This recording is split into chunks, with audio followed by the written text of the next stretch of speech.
absen gue. Saya orang Aulia Soleha absen 4. Dan saya Azera Iqbal absen 5. Kita kesini mau ngapain sih? Lagi kita mau ngapain ya?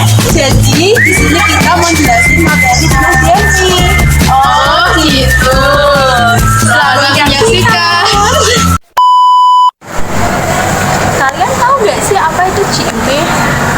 GMP adalah salah satu tata cara manajemen yang disesuaikan dengan standar negara dalam bentuk produk prosedur dengan tujuan untuk menghasilkan produksi makanan dan minuman yang berkualitas. Lalu, kalian tahu nggak sih apa itu tujuan GMP? Tujuan GMP yaitu untuk meningkatkan kualitas produk, menjamin keamanan produk, meningkatkan daya saing bisnis. Dan kalian tahu nggak sih pentingnya GMP itu? GMP itu penting untuk memastikan konsistensi dalam proses produksi yang menghasilkan produk yang aman dan berkualitas tinggi, meningkatkan kepercayaan konsumen dan memenuhi regulasi pemerintah. Ruang lingkup dalam GMP ada 18. Salah satunya 1. Lokasi, 2. Bangunan, 3. Fasilitas sanitasi, 4. Mesin dan peralatan, 5. Bahan, dan 6. Pengawasan proses, 7. Produk akhir, 8. Laboratorium, 9. Karyawan, 10. Pengemas, dan 11. Label dan keterangan produk, 12. Penyimpanan, 13. Pemeliharaan dan program sanitasi, 14. Pengangkutan, 15. Dokumentasi dan pencatatan, 18. Pelaksanaan pedoman, 17. Penarikan produk, dan yang terakhir pelatihan.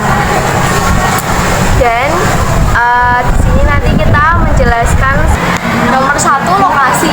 Lokasi tidak boleh berdekatan dengan pembuangan sampah serta perumahan yang kumuh dan sapi tank.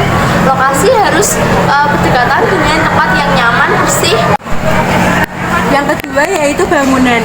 Bangunan harus meliputi perancangan dan tata letak bangunan, struktur dan bahan bangunan, sistem sanitasi dan kebersihan, keamanan dan perlindungan produk, pengendalian hama, serta pencahayaan dan pengaturan suhu.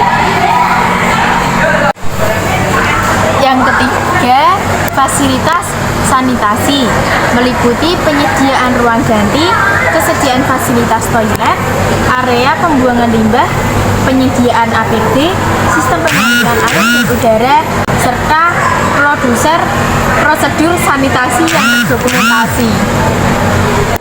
4. Mesin dan peralatan meliputi desain dan produksi peralatan, instalisasi dan penempatan, validasi dan kualifikasi, pemeliharaan dan kalibrasi, pembersihan dan sanitasi, dokumentasi dan catatan peralatan. Yang kelima yaitu bahan.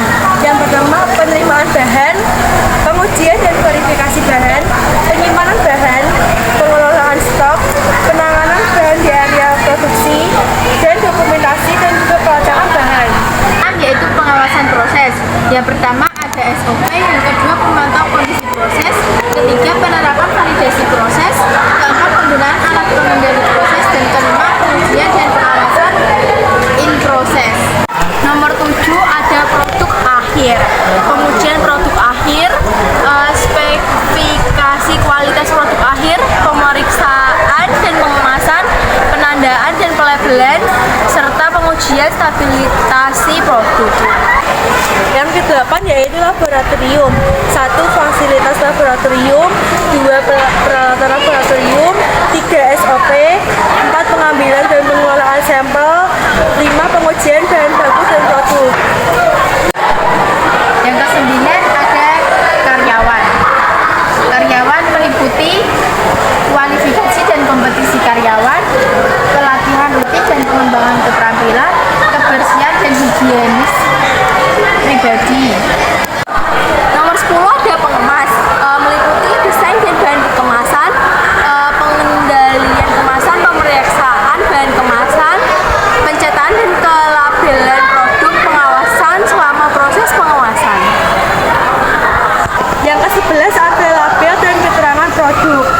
kejelasan dan keakuratan informasi label, terdapat tanggal kadaluarsa, dan juga mengandung keterangan dosis. Yang ke-12 ada penyimpanan. Penyimpanan sendiri meliputi yang pertama kondisi penyimpanan terkendali, yang kedua labeling yang jelas, dan yang ketiga pengendalian akses. Nomor 13, pemeliharaan dan sanitasi meliputi 1. Pembersihan rutin, 2. Desinfeksi, 3. Pengolahan sampah, 4. Pengendalian hama, 5. Perawatan fasilitas. Nomor 14, pengangkutan, 1. Kondisi transportasi, 2. Kebersihan kendaraan, 3. Pelacakan dan dokumentasi, 4. Pengemasan yang aman, 5. Keamanan produk, 6. Pemeriksaan kualitas produk. Nomor 15, dokumentasi dan pencatatan meliputi stok, instruksi kerja, catatan produksi batch, catatan kontrol kualitas, catatan penyimpanan dan pengangkutan. Nomor 16, pelatihan, perancangan program pelatihan, analisis kebutuhan pelatihan, melaksanakan pelatihan, pengembangan berkelanjutan. Nomor 17, penarikan produk meliputi kebijaksanaan dan prosedur penarikan produk, identifikasi produk yang perlu ditarik, komunikasi penarikan produk, dan dokumentasi dan laporan penarikan. Nomor 18, pelatihan pedoman meliputi kebersihan dan